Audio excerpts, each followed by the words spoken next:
I had lower backache. I had a little bit of reflux, and every time I would eat, I could only eat little amounts of food, and I would always feel like it was just going to come up on me. And I had a little bit of belly bloat, not really a big deal. You know, I couldn't snap my jeans. But that little bit of belly bloat turned into something that turned Carol DeLisa's world upside down. I went to sleep one night and woke up the next morning, and my stomach, I looked like I was 9 months pregnant, and went right to the emergency room, and I had a sonogram, and it was the size of, I said to the tech, I said, I think it's the size of a basketball. She said, no, but it is the size of a soccer ball.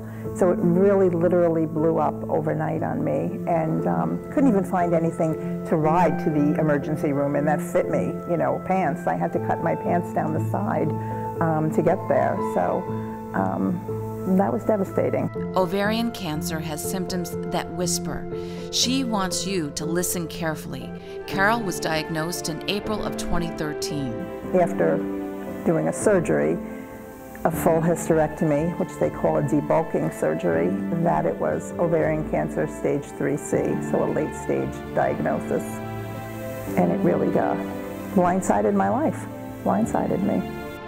But Carol says she had two choices, either crawl up in a ball and die or stand up and fight.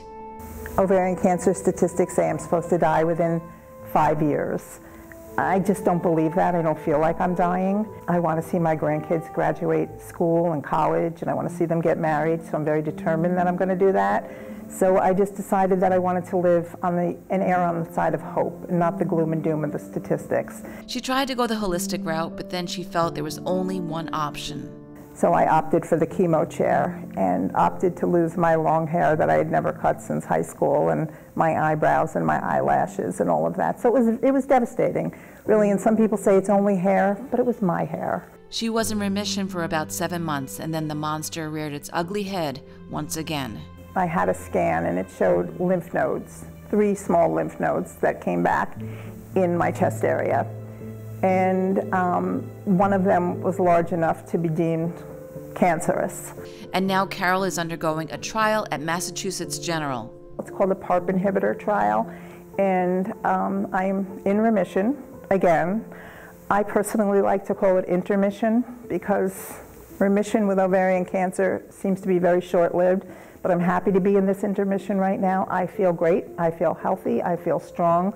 I don't feel like I have cancer. I hope that I don't look like I have cancer. And I'm hoping once this drug decides it's no longer gonna work and keep me in this remission, that there'll be something new on the horizon for me to try. I don't wanna have to sit in a chemo chair. I'd like to save that as a last resort when I'm 80. And she's on a quest to promote awareness. Ovarian cancer is very different. It doesn't necessarily show on a CAT scan, and that's really hard to believe. You know, you get scanned and you think if you have cancer, it's going to show. That's not the case with ovarian cancer, not at all. And I could go on and I could tell you literally dozens and dozens of stories about women who were scanned and no cancer showed on their scans, but yet they did have ovarian cancer. She says there's a simple blood test called CA-125, which detects if the cancer antigen is highly concentrated in the blood. CA-125 is present in greater concentration in ovarian cancer cells than in other cells. I wholeheartedly feel all women should have that annually at their physical. I think all women should know their baseline number. I think all doctors they all need to be on board to give that test. It's a very inexpensive blood test. Insurance companies really shouldn't have a problem paying for it.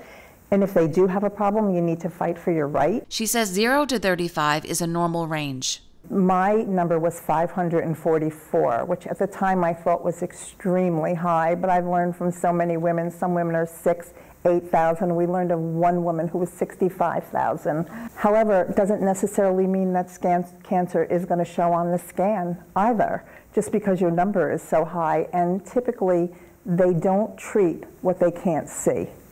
So you're left to wait for this cancer to show up before treatment can start. And Carol wants to educate people on the cancer. Number one, it's not an older woman's disease. I speak to women that are 30 to 45 years old. all the time on a regular basis. And my statistics say that I've seen young women 19 to 65 years old pass in 2014. Another myth, if you've never had children, you're at greater risk for the disease. Well, I had 2 children. Everything they said about it is wrong. It's all just been wrong information, or it hasn't been updated. Maybe it just hasn't been updated. But I'm done with that, and I'm creating my own statistics now.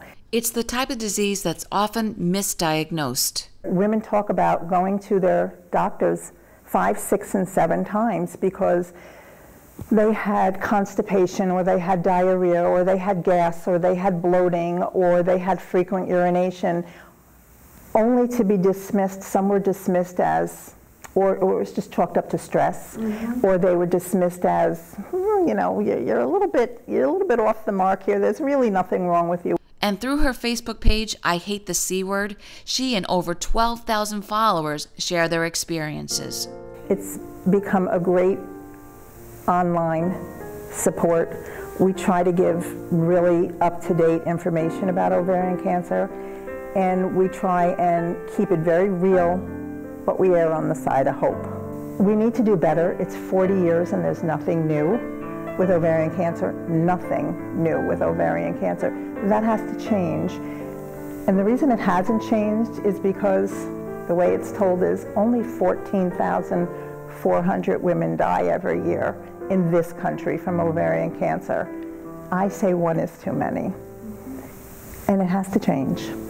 And if you'd like to join Carol's quest to promote awareness and education, this September 11th at the Poughkeepsie Grand Hotel, a fundraiser will be held. To learn more, log on to the EllaCrisFoundation.org. For HVNN.com, I'm Donna Ryer.